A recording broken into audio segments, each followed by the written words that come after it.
नाजरीन अस्सलाम वालेकुम। इनसाइड न्यूज़ के नए प्रोग्राम के साथ मैं हूं इब्राहिम राजा और आज हम बात करेंगे कि तहरीक अदम एतमाद पर सुप्रीम कोर्ट के फैसले के बाद वज़ीर आज़म इमरान खान ने क्या अहम तरीन और हंगामी फैसला किया है, ताकतवर जनरल्स की मुलाकात की कहानी क्या है, वज़ीर आज़म इमरान खान को अचानक क्या खौफनाक इंटेलिजेंस रिपोर्ट मिली जिस पर उन्हें एक एक्शन लेना पड़ा, जहांगीर तरीन की वापसी की कहानी क्या है और वज़ीर दाखिला शेख रशीद अहमद कहाँ गायब हैं। हमारे जिन दोस्तों ने अब तक हमारे चैनल को सब्सक्राइब नहीं किया उनसे हम कहेंगे कि हमारे चैनल को सब्सक्राइब कर लें ताकि उन्हें अहम मालूमात बर वक्त मिलती रहें। अब वापस आते हैं आज के मौजू पर, यानी सुप्रीम कोर्ट के फैसले के बाद वज़ीर आज़म इमरान खान ने क्या अहम तरीन और हंगामी फैसला किया है और ताकतवर जनरल्स की मुलाकात की कहानी क्या है, जो एक बहुत ही अहम नौयत की मुलाकात है और बहुत अहम मकाम पर हुई। सबसे पहले आपको army chief general Qamar Javed Bajwa के मुतल्लिक एक बहुत बड़ी और एक अहम तरीन खबर से आगाह करते हैं। ये एक ऐसी खबर है जिसके मुतल्लिक ये दावा किया गया कि इस एक खबर से जो इस वक्त पाकिस्तान की सियासी सूरत हाल है, ये पूरी सूरत हाल तब्दील हो सकती है। और ये खबर एक नए इजलास के मुतल्लिक है, एक हाई प्रोफाइल इजलास के मुतल्लिक है और ये एक ऐसा इजलास है जिसके मुतल्लिक पहले मालूमात को जानबूझकर मख्फी रखा गया था। लेकिन अब इस हाई प्रोफाइल इजलास, अब इस इंतहाई अहम इजलास और इस अहम तरीन मीटिंग की जो तफसीलात हैं वो सामने आ गई हैं और इसी मुलाकात से जुड़ी जो खबर है इसमें अब 3 नए इंकशाफात किए गए हैं, 3 इंतहाई अहम हकायक सामने लाए गए हैं और ऐसे इंकशाफात हैं, ऐसे हकायक हैं जो इससे पहले सामने नहीं आए थे, लेकिन अब इन इंकशाफात और इन हकायक की तस्दीक की गई है। ये मुलाकात किस बहुत ही गैर मामूली मकाम पर हुई, इस मुलाकात में दीगर कौन सी शख्सियात शरीक थीं और इसी मीटिंग में किस किस्म के 2 तहलका खेज फैसले हुए, पूरी उसकी आपको तफसील भी बताते हैं और मुख्तसरन आपको ये भी बताते हैं कि इस्लामाबाद में कुछ जनरल्स के मुतल्लिक किस किस्म की मानीखेज और ख़तरनाक इतलात फैलाई जा रही हैं। तो मामला ये है कि इस वक्त इस्लामाबाद में 2 बहुत ही आप कह सकते हैं मिस्टीरियस किस्म की, बहुत ही पुरस्कार किस्म की एक्टिविटीज़ की इतलात फैल रही हैं, यानी 2 बहुत ही पुरस्कार किस्म की सरगर्मियों की इतलात फैल रही हैं। मुख्तलिफ हलके जो हैं, यानी आपके सियासी हलके हों, आपके जो ताकत के ऐवान हों या आपकी पार्लियामेंट की राहदारियां हों, वहाँ इन इतलात के ऊपर बड़ी बहस भी हो रही है और कुछ हलके ये भी कह रहे हैं कि इन इतलात के पीछे कोई बहुत बड़ी खबर छुपी हो सकती है। और ये जो इतलात हैं ये एक ऐसे वक्त में फैली या फैलाई गई और ये जो दावे हैं ये एक ऐसे वक्त में किए गए जब इमरान खान दोबारा से 9 अप्रैल तक वजारत उज़्मा पर बहाल हो गए, सुप्रीम कोर्ट के डिसीजन के नतीजे में, जिस डिसीजन के नतीजे में वफाकी काबीना भी बहाल हुई और फिर एक इतला ये फैली कि प्राइम मिनिस्टर इमरान खान ने एक बहुत ही हसास नौयत का और ख़तरनाक नौयत का सरप्राइज़ तैयार कर लिया है, क्योंकि प्राइम मिनिस्टर इमरान खान के तमाम जो अख्तियारात हैं एक वज़ीर आज़म के तौर पर वो बहाल हो चुके थे। अब कहा यह गया कि प्राइम मिनिस्टर इमरान खान ने एक बहुत ही ख़तरनाक नौयत का फ़ैसला कर लिया है और इसी मामले पर वज़ीर आज़म इमरान खान की एक हंगामी मुलाकात का हवाला भी दिया गया। ये भी बहुत अनएक्सपेक्टेड मुलाकात थी। अमूमन प्राइम मिनिस्टर इमरान खान की इस किस्म की मुलाकातें नहीं होती, लेकिन सुप्रीम कोर्ट का जब फैसला आया और तहरीक अदम एतमाद के हवाले से डिप्टी स्पीकर की जो रूलिंग थी, जब उसको कलअदम करार दिया गया तो फिर प्राइम मिनिस्टर इमरान खान ने ये एक हंगामी नौयत की मुलाकात भी की और इस मुलाकात के मुतल्लिक कुछ हलकों ने ये इतला फैलाई और ये दावा किया कि वज़ीर-ए-आज़म इमरान खान ने एक बहुत ही हसास नोयत का फैसला कर लिया है और वज़ारत-ए-उज़्मा के ओहदे पर कुछ दिन के लिए बहाल होने के बाद ये उनका ताकतवर कार्ड होगा जो कि दोबारा से तहरीक अदम एतमाद के मामले में एक बहुत बड़ा ट्विस्ट ला सकता है। सबसे ताकतवर कार्ड होगा और तुर्क का पत्ता हो सकता है, ये कुछ हलकों ने दावा किया। अब ये जो खतरनाक इतलात और ये अफवाहें हैं, ये किन जनरल्स के मुतल्लिक थीं, उस हवाले से भी आपको आगाह करते हैं और एक पैगाम रसां की कहानी भी सुनाते हैं जिसने पिछले 48 घंटे के दौरान बहुत ही एग्रेसिव किस्म की सफारतकारी की, बहुत तेज़ी से पैगाम रसानी की। इस्लामाबाद से ये पैगाम रसां रवाना हुआ, रावलपिंडी में ये पैगाम रसां पहुंचा, यानी पाकिस्तान के जो ताकतवर हलकों का शहर है, जो फैसला साध हलकों का शहर है, वहाँ बहुत ही अहम नोयत का पैगाम इस पैगाम रसां ने पहुंचाया और इसकी अपनी भी बहुत अहमियत है पैगाम पहुंचाने वाले की। उसके बाद जब ये पैगाम पहुंचाया गया, यानी पाकिस्तान के ताकतवर हलकों को, आप कह सकते हैं पाकिस्तान की इस्टेब्लिशमेंट को, तो फिर इस्टेब्लिशमेंट ने एक जवाबी पैगाम इसी पैगाम रसां के ज़रिए इस्लामाबाद भिजवाया। यानी सिविल हुकूमत के दरमियान और इस्टेब्लिशमेंट के दरमियान बहुत ही अहम नोयत की, बहुत कलीदी नोयत की पैगाम रसानी हुई और पिछले 48 घंटे के दौरान इस शख्सियत ने 3-4 मरतबा इस्लामाबाद और रावलपिंडी के चक्कर काटे और दोनों जानिब से जो पैगाम रसानी है, आप ये कह सकते हैं कि बहुत एग्रेसिव तरीके से जो मैसेज पहुंचाए जाने थे वो पहुंचाए। बहुत आसान अल्फाज में आप ये कह सकते हैं कि प्राइम मिनिस्टर इमरान खान के मैसेज रावलपिंडी पहुंचाए गए और रावलपिंडी से जो जवाबी मैसेज हैं वो फिर यहाँ सिविल हुकूमत को इस्लामाबाद में पहुंचाए गए। अब ये पैगाम रसानी जो थी, इसका एक नुक्ता बहुत अहम था, बहुत कलीदी था, क्योंकि जिस किस्म के बहरान का शिकार इस वक्त मुल्क है, उस बहरान से निकलने के लिए सबसे अहम किरदार इस्टेब्लिशमेंट ही अदा कर सकती थी। पहले ये सोचा गया था कि सुप्रीम कोर्ट जो है वो शायद जिस तरीके से पार्लियामेंट की कार्रवाई को आईनी तहफ़्फ़ुज़ हासिल होता है, तो उन शिकों को देखते हुए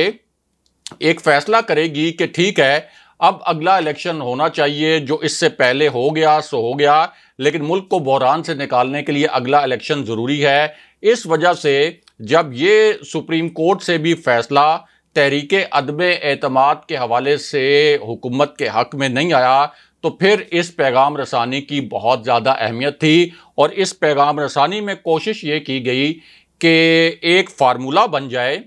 अगले इलेक्शन के लिए कि ये अगला इलेक्शन जल्द से जल्द हो। और इसके साथ साथ ख्वाहिश ये थी सिविल हलकों की, यानी जो इस वक्त वज़ीर-ए-आज़म इमरान खान और उनकी कैबिनेट बहाल हुई है, कि एक ऐसा फार्मूला भी बने कि अगर ऑपोजिशन इक़्तिदार में भी आती है तो वो इंतखाबी इस्लाहात जो अगले इलेक्शन को शफाफ तरीके से करवाने के लिए की गई हैं, वो इंतखाबी इस्लाहात रिवर्स ना की जाएं। लेकिन हुआ ये कि ये जो बहुत एग्रेसिव पैगाम रसानी थी, इसके बावजूद जवाब ये मिला कि सुप्रीम कोर्ट का जो फैसला है उसी फैसले के मुताबिक आगे बढ़ना होगा और हम सियासत के अंदर किसी किस्म की दखल अंदाजी नहीं करेंगे और इस्टेब्लिशमेंट न्यूट्रल रहेगी। बहरहाल अब बात करते हैं कि वज़ीर-ए-आज़म इमरान खान ने क्या बहुत हसास नोयत का और बड़ा फैसला किया है और मुख्तसरन आपको जहांगीर तरीन की वापसी की कहानी भी सुनाते हैं। तो मामला ये है कि सुप्रीम कोर्ट ने अपने फैसले में ये कहा है कि 9 अप्रैल को दोबारा से तहरीक अदम एतमाद पेश की जाए, यानी दोबारा से ये सारा प्रोसेस हो, दोबारा से तहरीक अदम एतमाद कौमी असम्बली में आए। अब इस पूरी सिचुएशन में नंबर गेम जो है, इसमें एक ट्विस्ट भी आया है और नंबर गेम बहुत ज़्यादा अहमियत की हामिल भी है और इसी हवाले से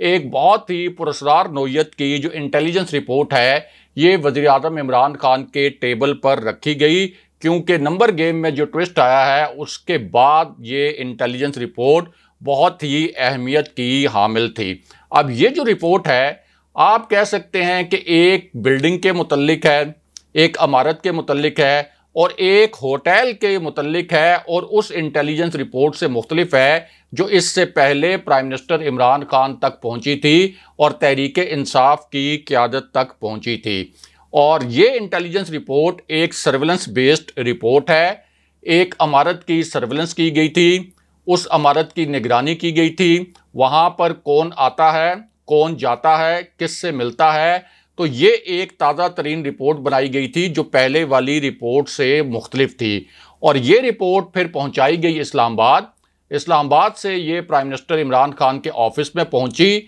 और फिर पता ये चला कि अब 3 तहरीके इंसाफ के मज़ीद अरकान ऐसे हैं जिनको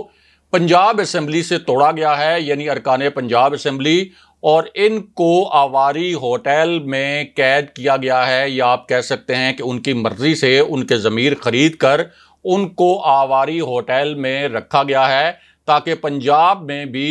चीफ मिनिस्टर चौधरी परवेज़ इलाही ना बन सकें, बल्कि हमजा शहबाज जो हैं वो वहाँ पर वज़ीर आला बन जाएं। अब इस पूरी सिचुएशन में एक और बड़ी इतला भी आई। एक तो प्राइम मिनिस्टर इमरान खान ने चौधरी परवेज़ इलाही को ये पैगाम भी भेजा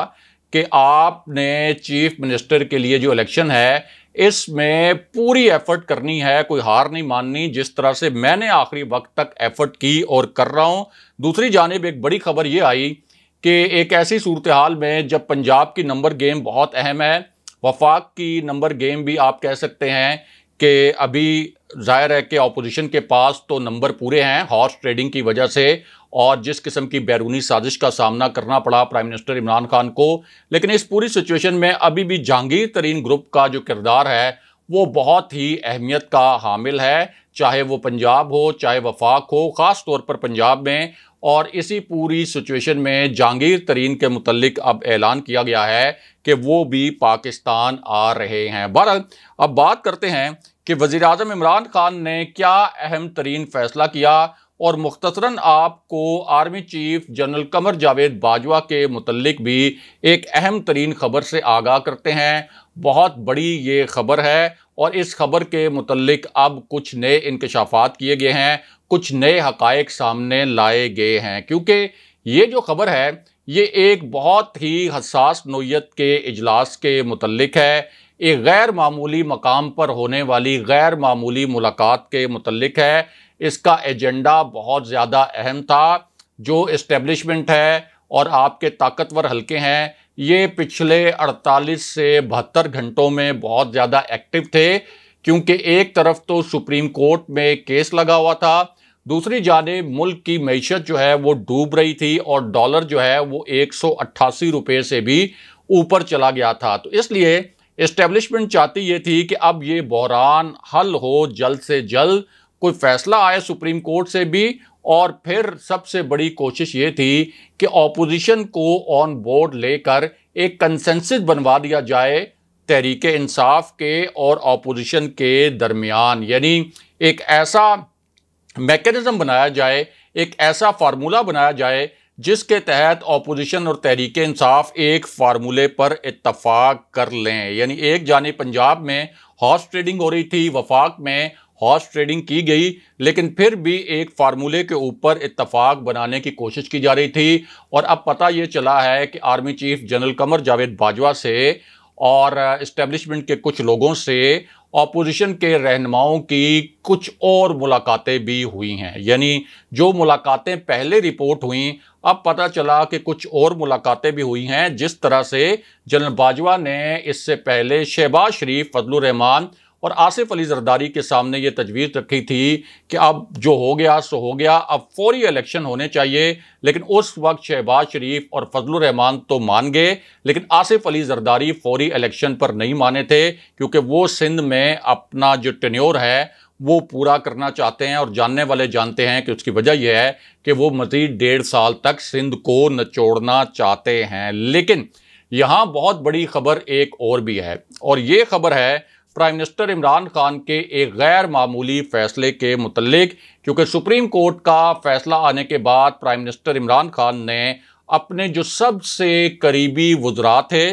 और जो ऐसे लोग थे जिन पर प्राइम मिनिस्टर इमरान खान बहुत एतमाद करते हैं और सेंसिटिव मामलात में उनसे मशावरत करते हैं, उन लोगों को बुलाया। रात गए तक ये इजलास जारी रहा और फिर प्राइम मिनिस्टर इमरान खान के टेबल पर कुछ ऑप्शंस रखे गए। अब इनमें से एक ऑप्शन तो ये रखा गया कि चूंकि पंजाब में हॉर्स ट्रेडिंग हो रही है, आवारी होटल की 2 इंटेलिजेंस रिपोर्ट्स जो हैं वो प्राइम मिनिस्टर इमरान खान के पास पहुंच चुकी हैं, इसलिए एक ऑप्शन तो ये रखा गया कि पंजाब में गवर्नर राज लगा दिया जाए। ये प्राइम मिनिस्टर इमरान खान के सामने जो प्राइम मिनिस्टर के करीबी लोग थे उन्होंने ये ऑप्शन रखा। दूसरा ऑप्शन ये रखा गया कि चूंकि बैरूनी साजिश के तहत वफाक की जो प्राइम मिनिस्टर इमरान खान की हुकूमत है इसको गिराने की कोशिश की जा रही है, तो इसलिए बैरूनी साजिश के तहत जो क्लॉजेज हैं कोई इमरजेंसी का ऑप्शन देखा जाए कि क्या मुल्क के अंदर इमरजेंसी लगाई जा सकती है। और तीसरा जो ऑप्शन है प्राइम मिनिस्टर इमरान खान के सामने वो ये रखा गया कि जिस तरह से पंजाब में खरीदो फरोख्त हुई है, वफाक में खरीदो फरोख्त हुई है, तो वफाक और पंजाब की हुकूमतें अगर गिर गईं तो इसका मतलब है कि केपी के अंदर से भी पीटीआई के कुछ अरकान कौमी असम्बली मुनहरिफ हो सकते हैं। और अगर ये अरकान कौमी असम्बली मुनहरिफ हुए तो केपी में भी फिर अपोजिशन हुकूमत बनाने की कोशिश कर सकती है। तो इसलिए ये ऑप्शन भी देखा जाए कि केपी असम्बली को तहलील कर दिया जाए या पंजाब असम्बली को तहलील करने के हवाले से भी ऑप्शंस देखे जाएं, क्योंकि अगर अपोजिशन के इस गैर कानूनी हथकंडों को ना रोका गया तो फिर अपोजिशन पंजाब में, वफाक में, केपी में भी हुकूमत बना लेगी। तो प्राइम मिनिस्टर इमरान खान के सामने ये ऑप्शंस रखे गए और अभी इन ऑप्शंस के मुतल्लिक जानने वाले जानते हैं कि प्राइम मिनिस्टर इमरान खान आखिरी बॉल तक लड़ते हैं। तो इन ऑप्शंस के मुतल्लिक अब बताया ये गया है कि बहुत संजीदगी से गौर किया जा रहा है। अगले प्रोग्राम तक के लिए खुदा हाफिज़।